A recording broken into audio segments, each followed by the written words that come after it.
It's now time for me to get out of the way and introduce Brian Crawford. He's going to talk to us today about shipwrecks. Brian, welcome to the History Center.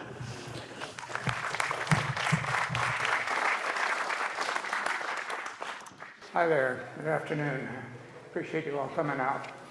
I live in San Anselmo, and I have to make a disclaimer that I'm not a professional historian. It was just something I've always been interested in. And after moving to Marin in the 80s, I really got into local history and started researching items of interest that I found. There's this wonderful resource called the Online Digital Newspaper Collection that's available for free, and it's got like 8 million California newspaper pages digitized on it. So it's just a wonderful resource. So I end up being one of those weird people that spends a lot of time reading 100-year-old news. And in doing that, I was researching for a book, and I came across a story, you know how a headline just kind of catches your eye, of a shipwreck in 1875, the steamship Pacific. And it was it's kind of little known, but as I dug into it and followed the story for the next few months, because it was big news in California. It's probably the worst maritime disaster on the Pacific coast. There have been some doozies, and this one of the reasons I think it's not, in the list of the greatest wrecks is that no one knows how many people were aboard. As many as 500 lives were lost. They were coming back from a gold rush in Canada, and just as they were leaving the dock, hundreds of people crowded around and they squeezed everybody aboard, so there were no tickets, there's no register of who died on it. But two ships collided off Cape Flattery in Washington and went down just instantly. They said it couldn't have sunk faster if it had been made of glass. There were only 2 survivors. Anyway, I just found this fascinating and dug into it, and so I was scanning the newspapers for any reference to the word wreck, shipwreck, foundered, that sort of thing. And what kept coming up was shipwrecks in Marin. There's one, no, there's another one, there's another, this is the same week, and I just was astounded by how many wrecks there were in Marin County. But the Pacific, I did publish a little booklet about it, which is for sale out there. It seemed that every week some hapless ship was going down in Marin. This is a painting of the loss of the Pacific. But there were wrecks almost every week for decades. And why? Why so many here? Mostly because of our geography. It is not conducive to making landings anywhere on the shore. There's almost no sheltered harbors. The ones that are, like San Francisco, are extremely hard to find. I mean, people always talk about, Drake and the Spanish sailed past here for centuries and never saw the Golden Gate, never realized this bay was here. But if you've ever been 3 or 4 miles offshore and look back at the coast, you can't see it. You see the Berkeley Hills on the other side, and it just looks like an unbroken line of cliffs. And so many people sailed past it without ever noticing it. And there's so few other bays, Tomales, Bodega, they're all a little hard to find, hard to see. Most of them are not protected from certain winds.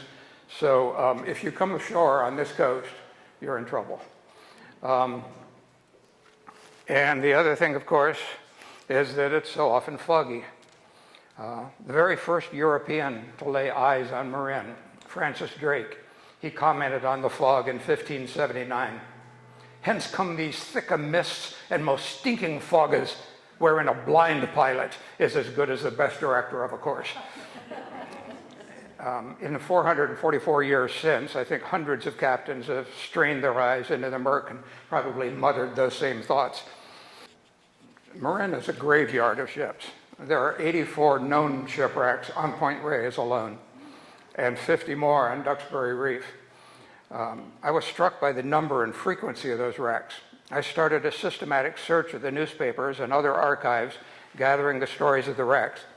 Many were filled with drama, people fighting for their lives in the icy waters, tragic losses, heroic lifesavers risking their lives to save others, and experienced captains making fatal mistakes.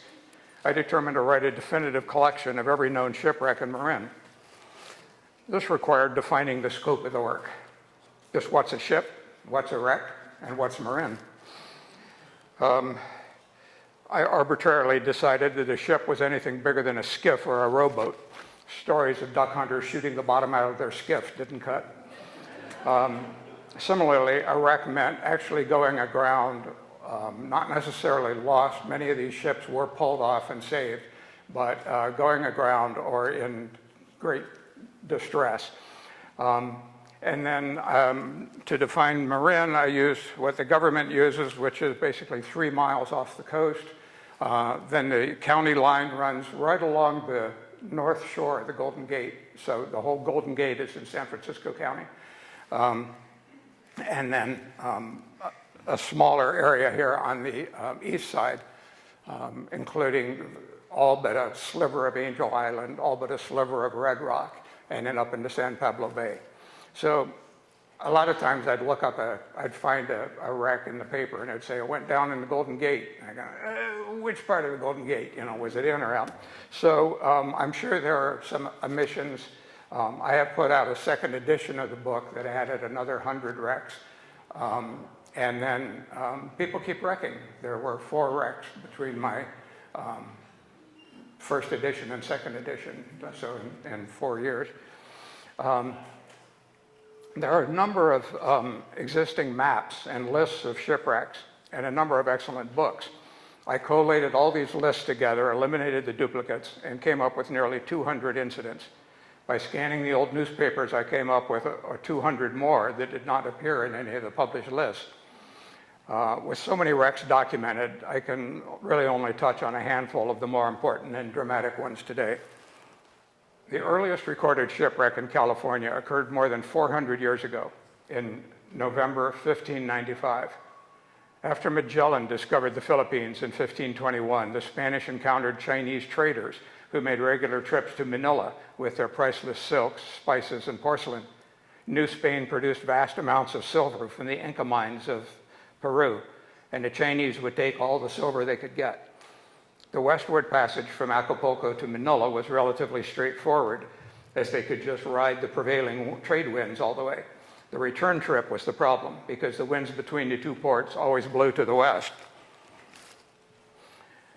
In 1565, Friar Andres de Urdaneta sailed north to the 38th parallel off the coast of Japan before turning east. He found steady westerlies that carried him across the Pacific to the coast near Mendocino. Then he could follow the coast down to Acapulco. A feasible trade route had finally been discovered. From that time on, 1 or 2 ships packed with silver, known as the Acapulco galleons, would sail from Acapulco each January, taking about 3 months to reach Manila around April. After loading with the richest Chinese goods that they could purchase with the silver, they sailed to the east. They were now called the Manila galleons. They would sail in July, and they would reach Mexico about 4 months later in November. This annual voyage continued for exactly 250 years. So it went on a long time, and it made Spain the richest country in the world. They built up their navy, they dominated Europe, they conquered South America, the Philippines, so much of the world. They built their empire on this silver they were bringing from Peru. That started to change when this guy showed up. In 1579, only 14 years after the establishment of the trade route, English privateer Francis Drake sailed around the Horn into the Pacific and took the treasure ship Cacafuego, capturing so much treasure it financed the British Treasury for 20 years, allowing them to build sufficient warships to fight off the Spanish Armada 9 years later. He ran into this unlucky vessel that was nicknamed the Cacafuego, for those of you who speak Spanish. After the capture of the ship, Drake headed up to California to try to lay in wait for the Manila galleon to show up, but he missed it. So he was looking for a place to repair his ship, and that's not easy on this coastline. So he was looking for a sheltered place where he could get in and be able to careen the ship or put it aground and lean it over so he could get to the bottom. So he did so. He found Point Reyes, came around the southern end of it, put up into the nice sheltered water there in Drake's Bay. He had captured a small Spanish vessel, and using that, he could winch the mast over and careen the ship up on the mud flats there and clean the bottom. He was here several months. He had good relations with the local coastal Miwoks. He built a little enclosure on the shore where he could take all of his heavy cargo. He basically had to unload the ship to be able to careen it. Put all that on shore. Since he was going home by way of China, he really didn't need all the Chinese porcelain that he had taken from the Spanish. So he buried it on the beach. He also left 30 of his crew, the least popular fellows, I suppose, including a mulatto girl that he had taken as a slave from the Spanish and apparently quite fond of, but she weighed too much. Anyway, they left them all. One of those people, oddly enough, managed to make it all the way to Monterrey, Mexico by walking, across the Mojave Desert. He got in there and he said, it's not an island. Everybody thought California was an island up till then. And he said, I walked here, it's not an island. So Drake's attack completely shocked the Spanish. Captains of the galleons wanted protected harbors on the American coast where they could find shelter and repair and provision their ships while protected from the English. Since the coast of California was almost completely unknown, King Philip sent out an exploring expedition to chart the coast and look for suitable harbors. The man he chose for the job was Sebastian Cermeño, a 35-year-old Portuguese navigator of great abilities and experience. Cermeño leased a galleon, the San Agustin, of about 80 feet and 200 tons. So that's not a very big vessel, 80 feet. It's not even as big as the galleons that were going then. He hired a crew of 80 of the best seamen he could find in Manila. They loaded 150 tons of cargo, mostly porcelain, gold, wax, and silk. They also carried a sturdy launch, which had been disassembled for stowage to assist in the survey of the American coast. Riding low in the water with her heavy cargo, the San Agustin left Manila on July 5th, 1595. After a hard voyage, they finally spotted land near Point Trinidad in Humboldt County. Cermeño's crew were exhausted and sick, and everyone was concerned about the soundness of the ship. They started cruising slowly down the coast, looking for a protected harbor where they could refit and do some hunting for the fresh food they needed. They came to the same conclusion that Drake did, that Drake's Bay was the place. Finally, they spotted a long, high ridge jutting out from the coast. Exploring cautiously around it, they found a sheltered bay in the lee. Cermeño ordered the anchor dropped in 7 fathoms of water where a stream ran down into the sea. It was November 7th, 1595, 4 months and 2 days out of Manila. The crew set to work on repairs. Friendly trading was established, and Cermeño noted that the coast Miwoks seemed surprisingly unsurprised by the wonders of their ship. Though he didn't know it, this was probably because they were the very same people that had been talking to Drake 16 years before. For 3 weeks, they repaired and resupplied the ship. They assembled the launch, essentially a big dugout canoe that had been built by Filipino natives. Then in late November, a heavy gale struck, this time from the southwest. No longer protected by the high walls of Point Reyes, the San Agustin swung stern on to the beach and tugged viciously at her anchor. Cermeño and most of his men were ashore at the time and could only watch helplessly as the anchor pulled free and the galleon drove up onto the beach with massive seas washing over her decks. The few men remaining aboard fought for their lives, but 8 were drowned. As the survivors looked on in horror, the ship was smashed to pieces and the precious cargo lost in the surf. When the storm finally passed, Cermeño gathered his men. Their only chance of reaching home, he told them, was for all 76 survivors to cram into the launch and tried to sail more than 2,500 miles to Acapulco. They had saved a few bales of silk and some crates of porcelain, but they certainly didn't have room to carry them. So Cermeño had these buried on the beach to be picked up later. They loaded the few provisions and supplies they had salvaged into the launch and set off to the south, very low on food and very likely on hope. But they stopped occasionally to gather acorns and other native foods and continued pressing on every day, and 6 weeks later they arrived in Acapulco. Cermeño had managed this tremendous open boat journey without losing a man. And people have been finding porcelain on Limantour Beach and Drake's Bay for many years. Cermeño never returned to salvage the treasure he had left here. So both are still under the sand in Drake's Bay, in spite of several attempts to locate the wreck.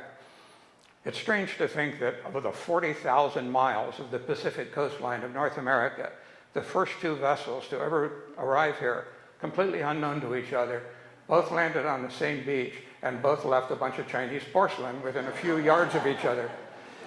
The theory is that Drake landed his porcelain and it was protected. So we think the jagged pieces that are not water-worn are probably his cargo.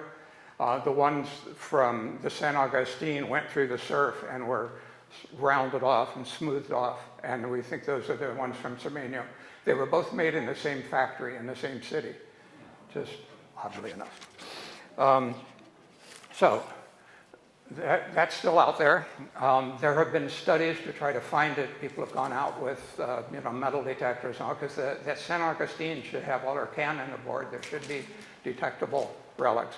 It's now, of course, in the federal park, but I, for one, would love to see an archaeological study to see what they find out there. The next wreck is called the Ayacucho. It was 246 years later, because after that, after these two adventures in 16 years, no other ship came to Northern California for over 200 years. So the next one we have was 246 years later. This was a small French schooner, Ayacucho, in October 1841. This is not it. This is a very similar vessel. Her owner and supercargo was a 29-year-old Breton named Joseph-Yves Limantour. He had come to Veracruz in 1831, and by 1836 had established a trading business based in Mexico City.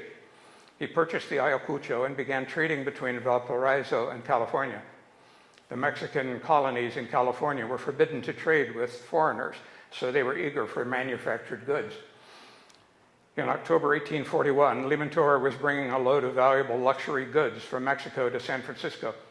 Like many after him, in the fog, he mistook the looming bulk of Point Reyes for the Marin headlands and turned east into what he thought was the Golden Gate. Instead, the ship drove onto the sands on the eastern shore of Drake's Bay, not far from where the San Agustin had gone aground. You'd think they'd avoid this beach, Not that one, not that beach. The schooner was not badly damaged, and the crew managed to get ashore safely. Limantour set off on foot and walked to San Rafael and acquired transport to San Francisco, still called Yerba Buena then. He arranged for his cargo to be brought to the town, where the local elite snapped up his exotic goods. The Ayacucho was written off as a total loss and eventually broke up in the reef. Limantour returned to Mexico City, a very wealthy man. He should have stayed there, because he came back to San Francisco 12 years later in 1853. By this time, California was an American state, and the gold rush had turned the village of Yerba Buena into the city of San Francisco with 250,000 people. Limantour had with him a number of Mexican land grants signed by Manuel Micheltorena, who had been the governor in 1841, granting several large tracts of land to one Jose Limantour.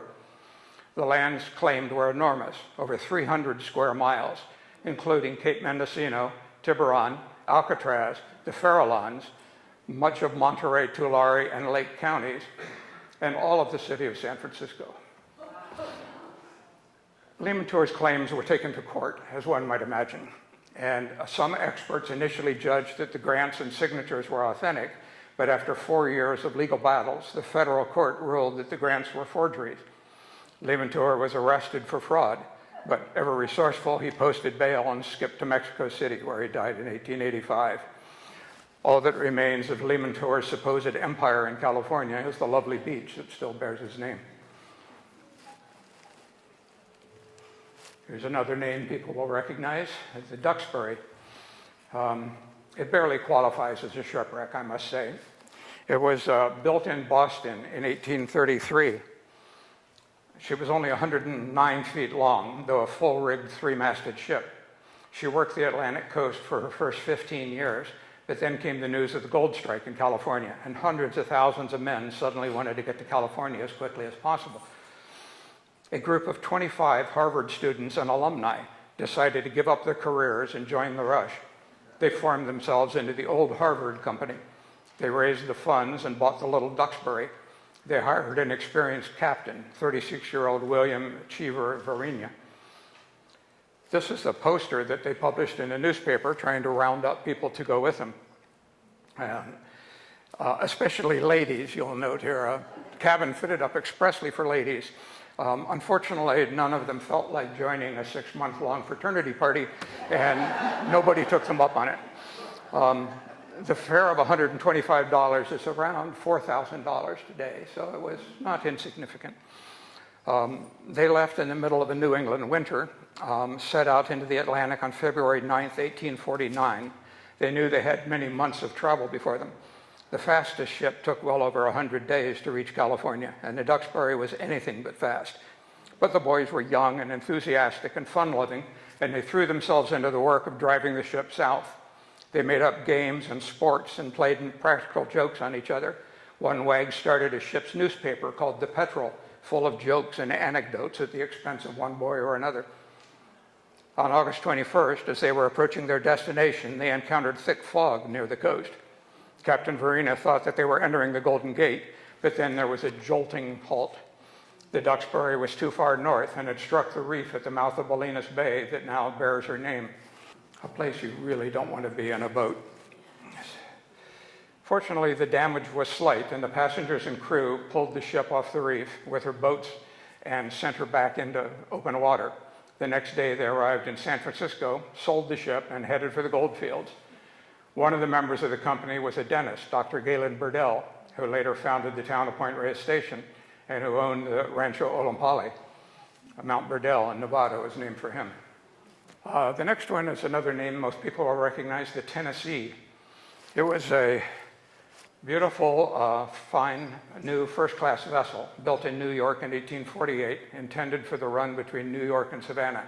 She was a 211-foot wooden side-wheel steamer of 1,200 tons. But the news of the discovery of gold in California abruptly changed her career, as it did those of so many ships and people around the world. She was purchased by the Pacific Mail Steamship Company and refit to carry an additional 350 steerage passengers. In 1849, she steamed through the Straits of Magellan and up to Panama, arriving in March 1850. The Tennessee was the first large ship to arrive there after the news of the gold strike had swept around the world. 3,000 would-be passengers met her at the dock and clamored for passage to San Francisco. She took on as many as could be crammed aboard and sailed to San Francisco, where the eager prospectors fanned out for the diggings. Assigned to Captain Edward Mellis, she was put on the regular Panama run, bringing more miners to San Francisco. On Saturday, March 5th, 1853, Captain Mellis obtained a sighting that indicated they were about 100 miles from the Golden Gate. Around dusk, she entered a thick bank of fog, and he reduced his speed and stationed lookouts forward to give warning of land. At 1 a.m. on Sunday, March 6th, the lookout shouted that he saw a high rock ahead to starboard. Captain Mellis guessed it was Mile Rock on the southern side of the Golden Gate and steered accordingly. Soon afterwards, land was seen close to the starboard side, which was taken to be Point Lobos. More assured now, Mellis increased his steam, but suddenly a sandy beach appeared directly ahead. Captain Mellis reversed the engines, but at the same time, a ledge of rocks was seen immediately astern of the ship. Unable to go either forward or back, he tried to turn her in her own length by repeatedly reversing, but without any momentum, the seas began to take control of her. The stern struck the sand with an impact that threw the dishes from the tables and knocked people from their feet. The confusion and excitement when she first struck was great, but order was promptly restored. The sea then swung her around and she went broadside onto the beach. As soon as she went on the ground, Mr. Dowling, the chief mate, jumped overboard and swam to the shore with a line by which to haul a hawser ashore. Although exhausted, he immediately returned to the ship to resume his duties. It was 9:30 on Sunday morning. It was soon discovered that she lay in Potato Cove, since known as Tennessee Cove, 4 miles north of her intended destination. In a way, she was lucky. They had struck the only sandy beach in miles. Also, the sea was quite calm, and the ship rested fairly comfortably on a bed of sand. A quick inspection showed that she was perfectly tight. The passengers, mail, baggage, and provisions were all safely landed from the ship within 4 hours, and there was every expectation of getting her off with little damage. The crew brought the sails ashore and erected makeshift tents for the passengers, complete with beds and bedding. Some of the officers led a party of 100 passengers, including 4 ladies, overland to Sausalito to get help. They straggled into town in the afternoon. Wires were sent to the ship's agents in San Francisco, and the steamer Confidence was dispatched to Sausalito to pick up the hikers. The steam tug Goliath, Captain Totten, was hired to go out to the site of the wreck. When she arrived, they found the seas had turned the big ship's head to the shore, embedded 2 feet deep in the sand. The Goliath anchored close by for the night. During Monday night, the rollers came in heavily on the beach, lifting the ship up from 4 to 5 feet and thumping her heavily on the sand as they ran back. By Tuesday morning, she was a wreck. The Tennessee gradually broke up and the pieces drifted away over the following months. Her engines and machinery remained visible for many years. Today, they lie beneath the sands of Tennessee Beach, but every few years, a winter storm will strip away the sand and children climb on the rusted wreckage of her mighty engines. I took this picture last winter. These, I think, are the rocker arms in the top of the steam engine. This next wreck is not as well known, but I think it should be. One of the worst wrecks is, in terms of loss of life, was the Headington Shure. It was a bark rigged like that. The Headington Shure was a British iron bark, 215 feet long. She was under the command of Captain John Fraser of Inverness, Scotland. It was his first command. The crew consisted of 21 hand-picked young men and boys from Glasgow.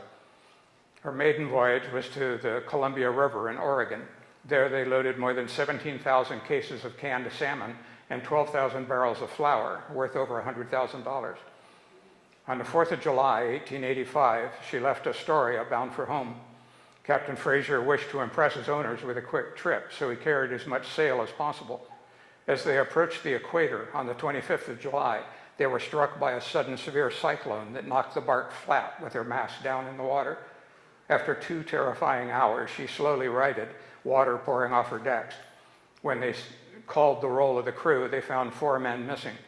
1 lifeboat was gone, the rigging was wrecked, and the chronometer and both sextants had been smashed. Unable to navigate, the captain turned back to San Francisco for repairs. They began beating back north by dead reckoning alone, making repairs as they could and pumping day and night. It took them 6 weeks, but finally they realized they were approaching the Golden Gate on Wednesday, August 19th. As was the captain's wont, he had all sail set, courses, lower and upper topsails to gallants and royals. That's what you see on this ship here. The weather was clear and there was a bright moon, but near midnight, what was it? A thick fog set in. One of the men, a Norwegian named Hans Murkison, on coming off lookout at midnight, reported that he had noticed a change in the color of the water and believed they must be close to shore. The captain paid no attention to Murkison's fears, but he ordered the foghorn to be sounded every minute. The wind was rising, threatening a storm. The captain ordered the royals sent down, but left all the other sails set. He then retired to his cabin, leaving the bark in the hands of his first mate, Mr. Cunningham. At 2 a.m. Thursday morning, one of the apprentices, a 16-year-old boy named Willie Murray, was heaving the log to gauge their speed. He reported to the mate that they were making 8 knots. At that moment, the lookout on the forecastle cried out, "Land ahead!"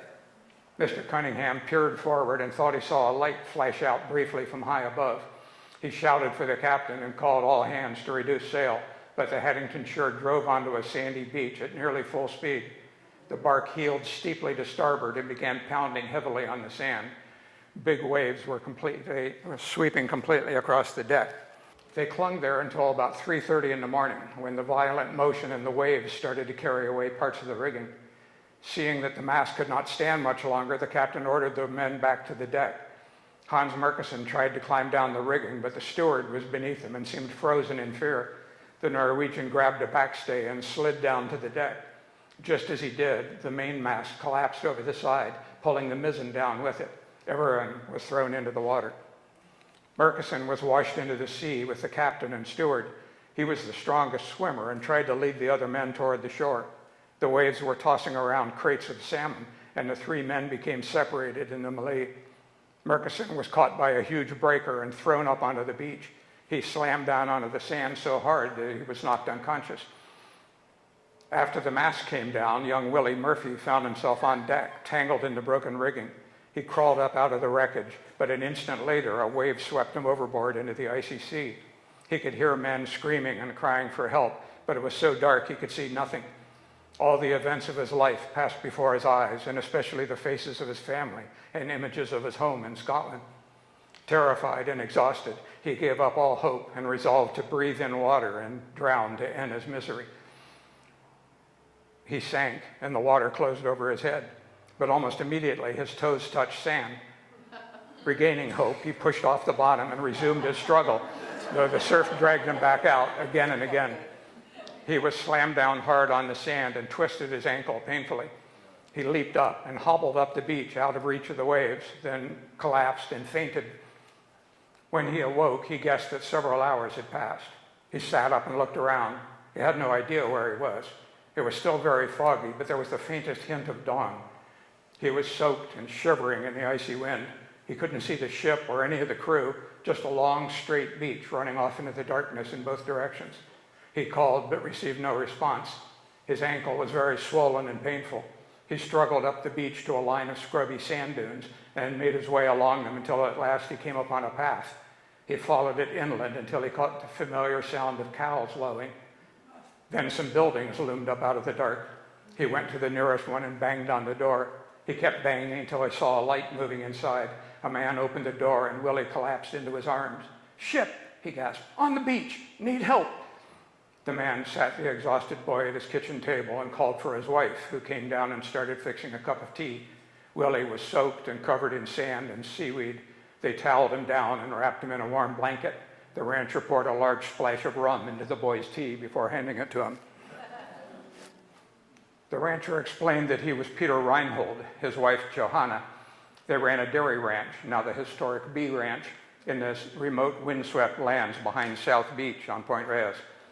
Willie said that there were probably other survivors still on the beach. So Peter went out to wake up the farmhands. Willie was cleaned up and given warm, dry clothes and a hearty breakfast.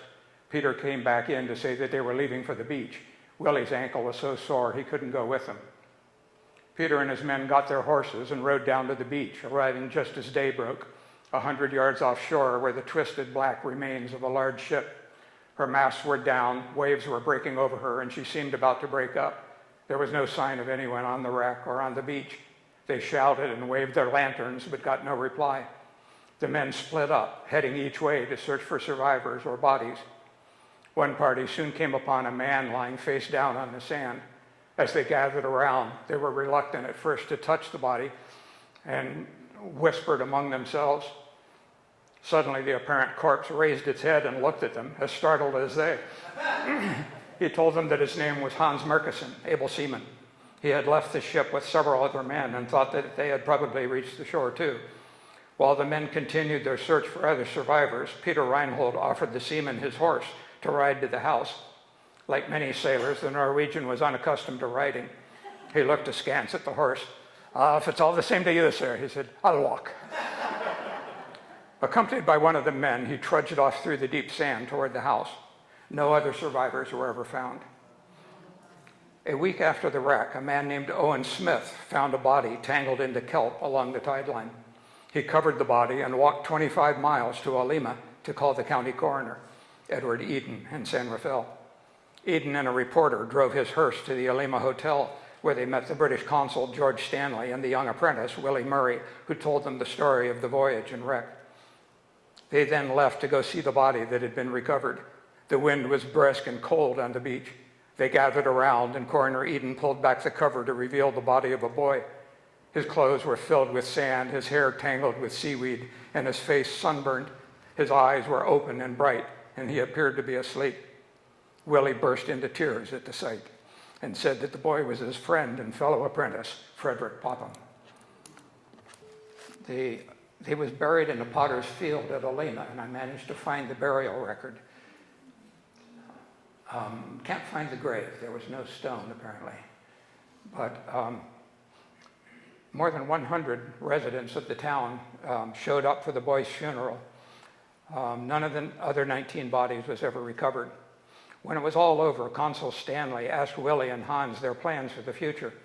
Both said that they had had more than enough of the maritime life and intended to stay ashore. One of the Reinhold daughters had apparently taken a liking to young Willie. "Oh yes, he's going to stay with us for a few months," she said. Consul Stanley offered to let the men's families know that they were safe. Willie explained that he was an orphan, but that he and his brother and 2 sisters lived with their aunt and uncle in Glasgow. "Ah, well, this will be very happy news for them then," ventured the consul. "No, sir," the boy answered, tears springing to his eyes. "My cousin, their son, was lost with the ship." This is the last wreck I wanted to tell you about. This one is, well, you'll see. I find it poignant. This is the Hanalei. It was a steamer. This was in 1914. It was a wooden-hulled steam schooner, 175 feet long. In 1906, she was put on the run between San Francisco and Los Angeles.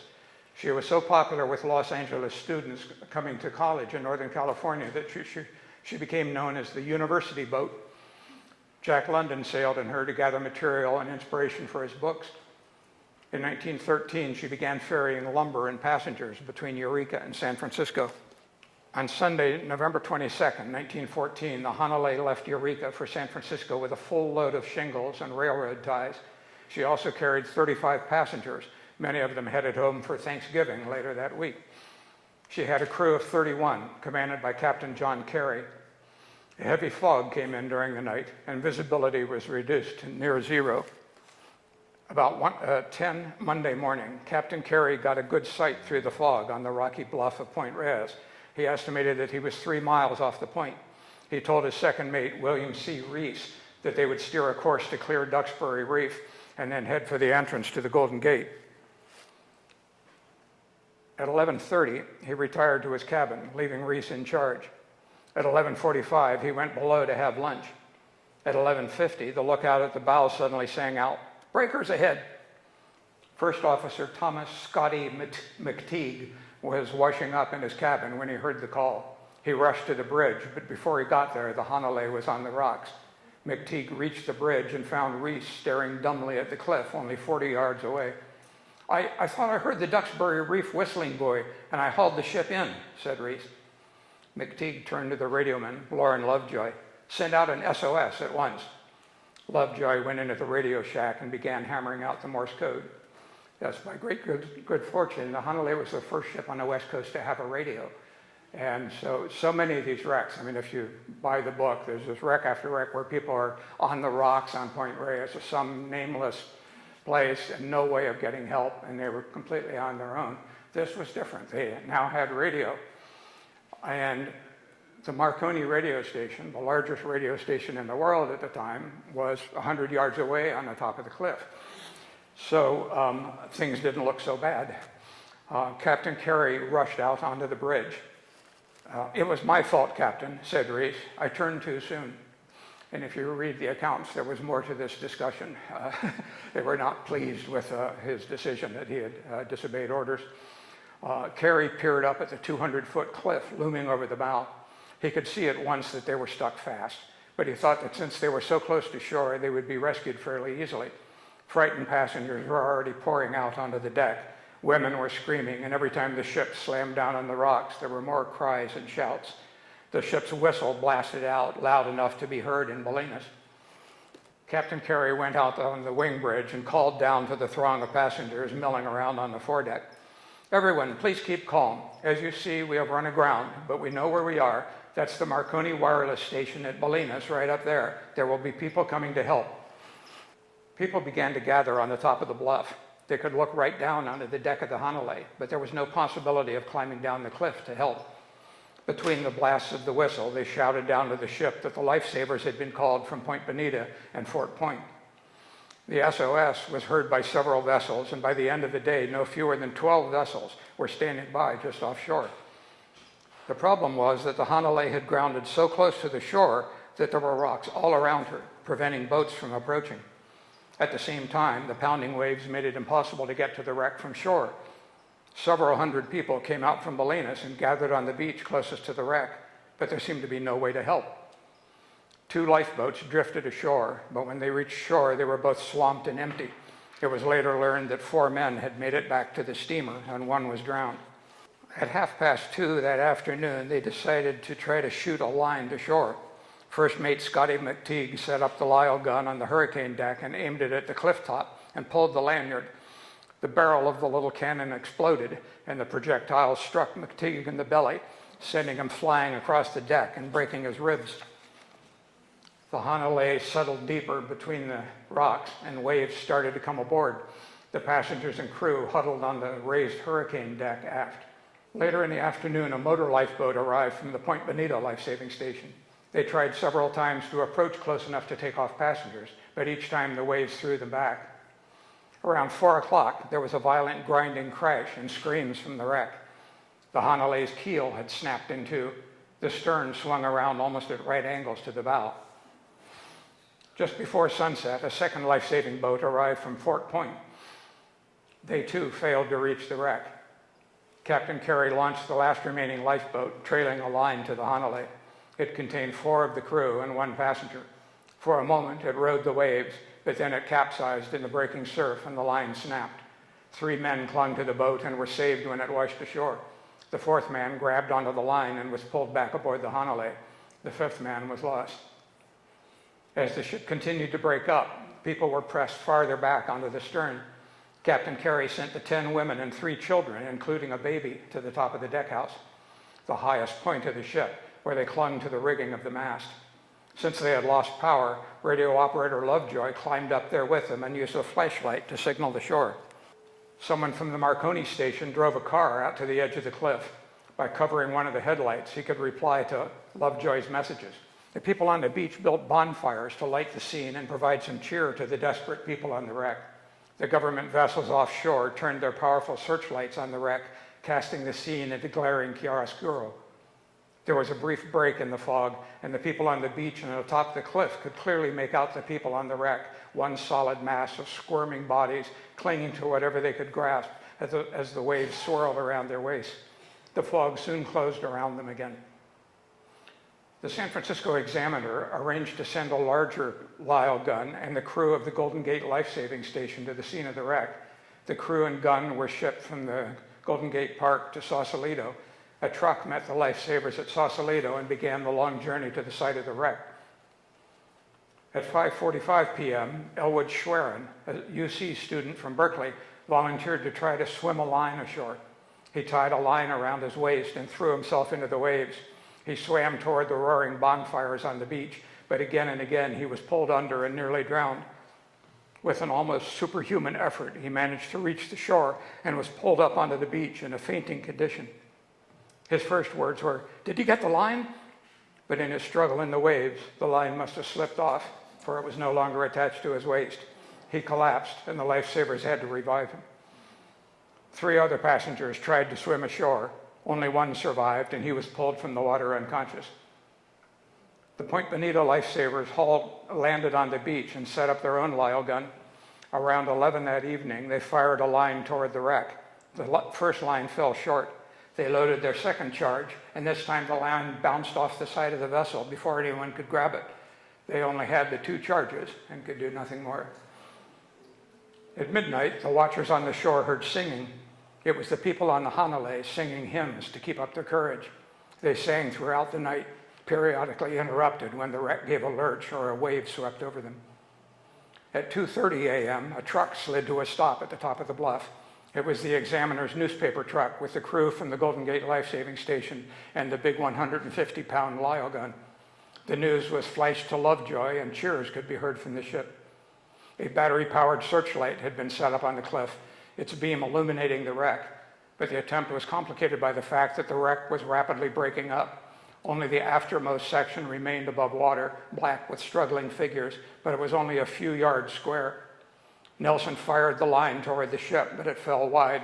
The men had to reel the line back in for another try. Each time, Lovejoy flashed back how to correct the aim. Again and again, the line shot out, but never close enough for the people to reach it. At 4:40 in the morning, after more than 16 hours on the rocks, it was clear the hull could not stand much more. Waves covered the deck, and the people on the cabin top were sometimes hidden in flying spray.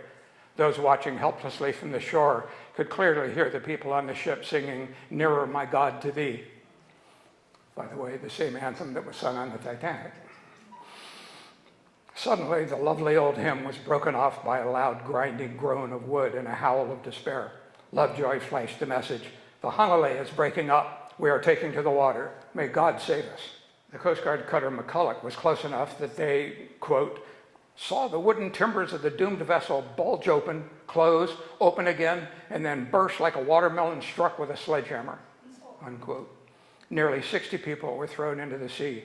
Illuminated by searchlights and watched by hundreds of horrified people, the struggling mass of bodies was swamped by waves and thrown against the jagged rocks. The ship's fuel tanks burst, covering the sea with a thick, viscous layer of oil that hindered swimmers and got into their gasping mouths and nostrils. One survivor, a Mrs. Goldfinger, told of her experience.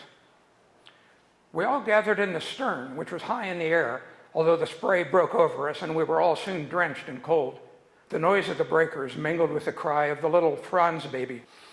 Mrs. Franz was awfully brave and tried to quiet the baby. When it grew dark, it was worse. It began to look then as though we wouldn't be rescued at all. We could see fires lighted on the beach and also the flash of the gun as the life crew tried time and again to shoot a line to us from the beach, but it always seemed to fall short.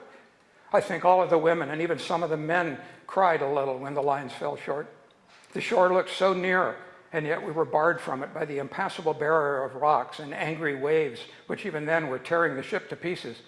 I became so cold I was numb, probably mentally as well as physically. Fear of death seemed to leave me, and I watched the efforts of some of the men to swim ashore with lines and even cheered them. Later in the night, when it was pitch dark and the waves were breaking all over us, the cabin house on which I, with some 14 others, was clinging, broke away. It was lifted bodily off the ship, and the next minute we were all afloat on this frail piece of wreckage. I must have screamed with fright.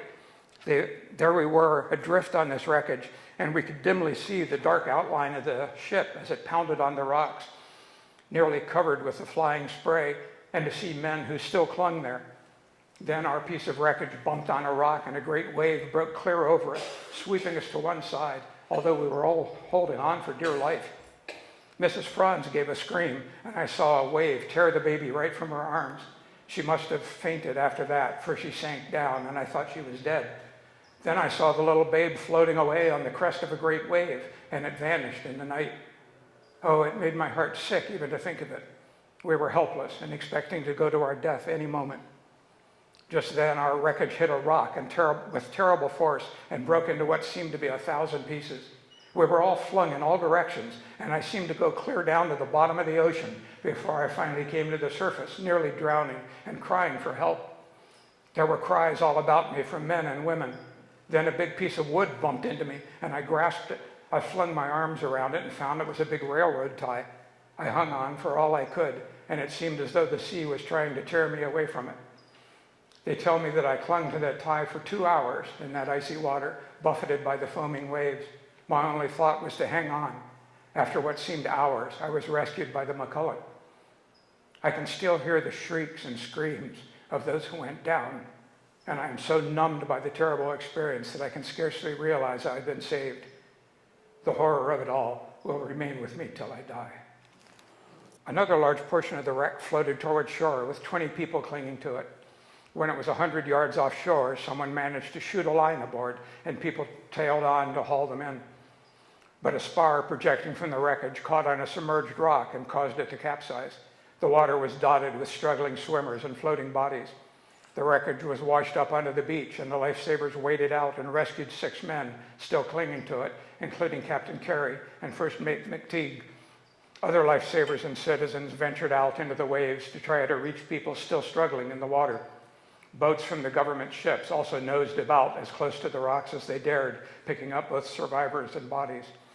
Of the 35 passengers aboard the Hanalei, 20 were rescued and 15 died. Of the crew, 26 were rescued and 5 died, including Second Officer Reese, who had caused it all. 3 lifesavers died as well. This photograph is of the wreck at the bottom of the cliff at RCA Beach. And if you climb down there carefully, there's still some wreckage. You can find bits of rusty iron right there at the base of the trail.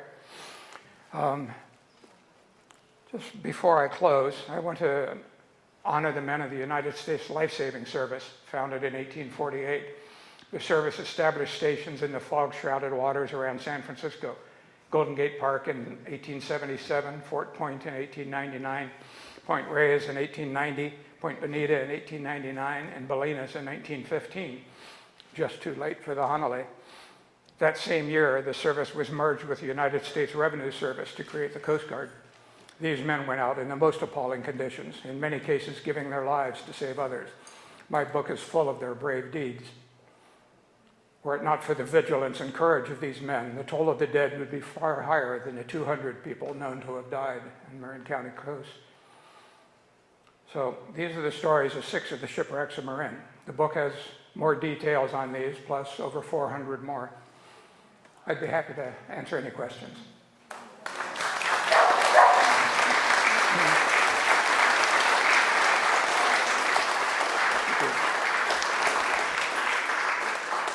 Yes. Are there any pirate shipwrecks that you came across? No pirates that I know of. Many people consider Drake a pirate, but he didn't wreck. He got through here safely. There are a number of ships with treasure aboard, or rumored to be aboard. Some have been found, and some have not. By the way, the Pacific, the one that kind of started me on this whole strange journey that sank off Cape Flattery, had a vast amount of gold because it was full of hundreds of gold miners, all carrying pokes of gold. Plus they had $2 million of gold bullion in the safe. So there are people looking for it. Hi, this isn't entirely pure shipwreck related, but can you tell us from your studies, I grew up in Marin, and from time to time there would be containers that would go over, and then there'd be like a bunch of sneakers on the beach and stuff. Can you tell us like what you've seen about that or heard about that and how frequently that even happens? Yeah, there were, it wasn't actually containers, but 2 barges went ashore just outside Point Bonita. Not sure of the year, around the 1940s, I think. And one of them was full of dynamite and chlorine gas. The other one was full of beer. Guess which one they salvaged? But they had to get the chlorine gas out. They said it was enough to kill everybody in the Bay Area. And so they lifted them off with helicopters very carefully. So I did a lot of cruising in my youth. I sailed to Australia, and more than once we saw containers in the water. And they're scary because they float more or less level with the water. Sometimes, 6 inches or a foot of them out of the water because they're full of cargo. And they're just impossible to see. And of course, at night, there's no chance. But even in the daytime, you see one of those, you want to stay clear of them. Oh, thank you. Hey.